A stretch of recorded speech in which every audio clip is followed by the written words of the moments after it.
Hey everyone, welcome back to the Declassified Food Channel. Today we're talking about something that might make your breakfast a little less cheerful.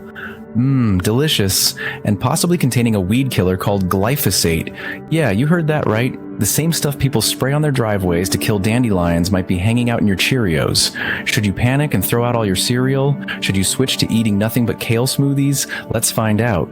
Don't forget to hit that like button and subscribe if you want more videos about stuff that'll make you question your life choices. Alright, first things first, what even is glyphosate? Glyphosate is the active ingredient in a super popular weed killer called Roundup. You've probably seen it at Home Depot or in your neighbor's garage. Farmers have been using it since the 1970s, that's like ancient history, to kill weeds in their fields. Here's how it works. Glyphosate blocks a specific enzyme that plants need to grow. No enzyme, no growth, dead weeds. Pretty simple, right? The thing is, humans don't have this enzyme, which is why scientists originally thought it was super safe for us. Notice I said originally thought. We'll get to that drama later. Now, why is it in our cereal?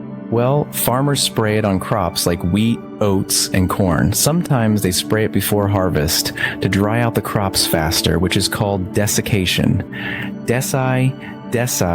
Okay, it's a fancy word for drying stuff out. So basically, the glyphosate gets on the crops get turned into your breakfast, and boom, you're eating weed killer with your morning cartoons. Now let's talk about why everyone's freaking out about this. In 2015, the World Health Organization's Cancer Research Agency, which has a super long name I'm not going to try to pronounce, classified glyphosate as probably carcinogenic to humans. Probably carcinogenic means it might cause cancer. It's not a definite yes, but it's not a totally safe, eat all you want either. It's like when your mom says you can probably go to your friend's house, there's still a chance she'll change her mind. This announcement caused massive panic. People started suing companies, especially Monsanto, which makes Roundup. And get this, some people actually won those lawsuits and got millions of dollars. But here's where it gets confusing. Other organizations like the EPA, that's the Environmental Protection Agency, said glyphosate is not likely to cause cancer in humans. So now we've got different groups of scientists saying completely opposite things. It's like when your parents disagree about whether you can have ice cream for dinner, except instead of ice cream, it's potential cancer risk. Way less fun. The main issue is how much glyphosate you're exposed to. Farmers who spray this stuff all day, every day, yeah, they might have a problem, but someone eating a bowl of cereal, the amounts are way smaller.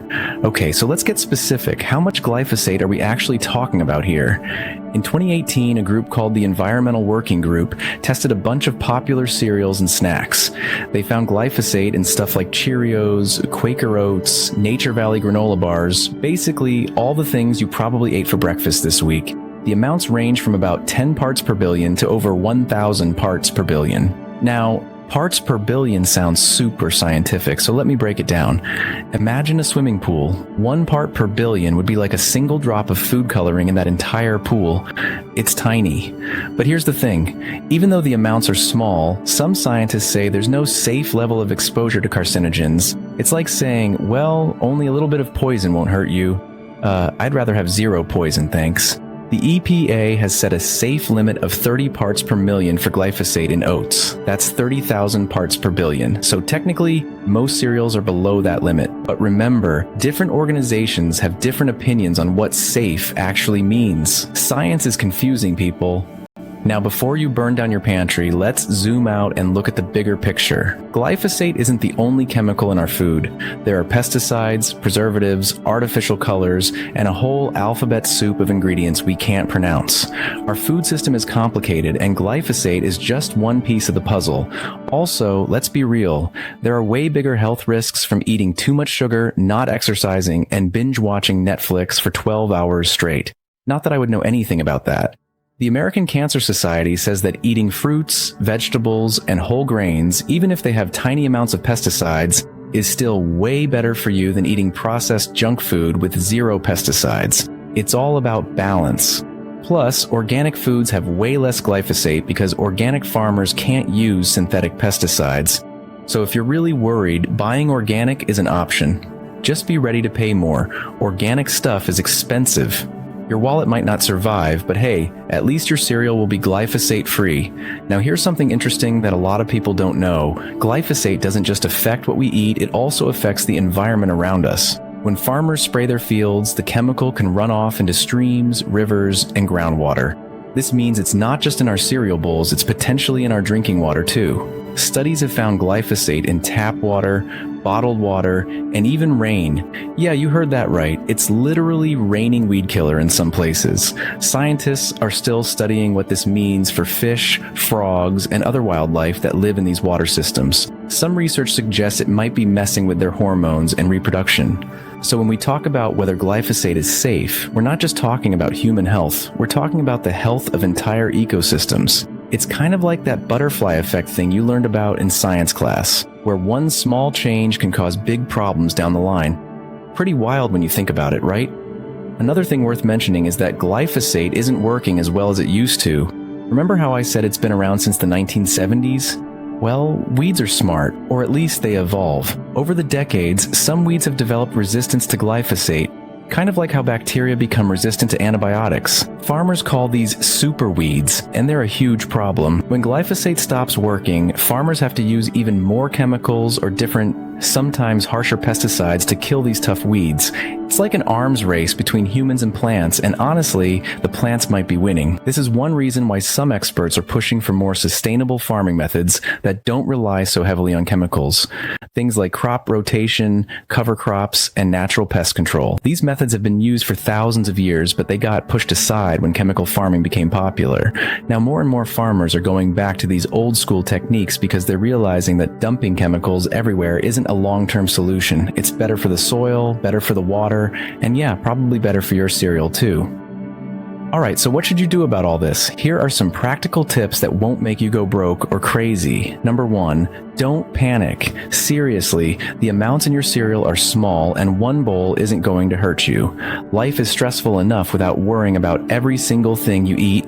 Number 2, eat a variety of foods. Don't just eat oatmeal every single day. Mix it up. Have some eggs, some fruit, some toast. The more variety, the less you're exposed to any one thing. Number 3, buy organic when you can. The Dirty Dozen list from the Environmental Working Group tells you which foods have the most pesticides. Oats and wheat are on there, so if you're going to splurge on organic, start with those. Number 4, wash your produce. Even though glyphosate is used on grains more than fruits and veggies, washing your food is always a good idea. Plus, it gets rid of dirt and germs. Win-win. Number 5, support better farming practices. If you care about this issue, vote with your wallet. Buy from companies that don't use glyphosate, write to your representatives, make some noise. And finally, number 6, stay informed but don't obsess. Read articles, watch videos like this one, but don't let it take over your life. Balance is key. So should you be worried about glyphosate in your cereal? Kinda? Look, the science is still being debated. Some studies say it's dangerous, others say it's fine. The truth is probably somewhere in the middle. Small amounts probably won't hurt you, but it's smart to minimize your exposure when you can. The good news is you have options. You can buy organic, eat a variety of foods, and stay informed about what's in your food. You don't have to give up cereal forever, unless you want to, in which case, more for me.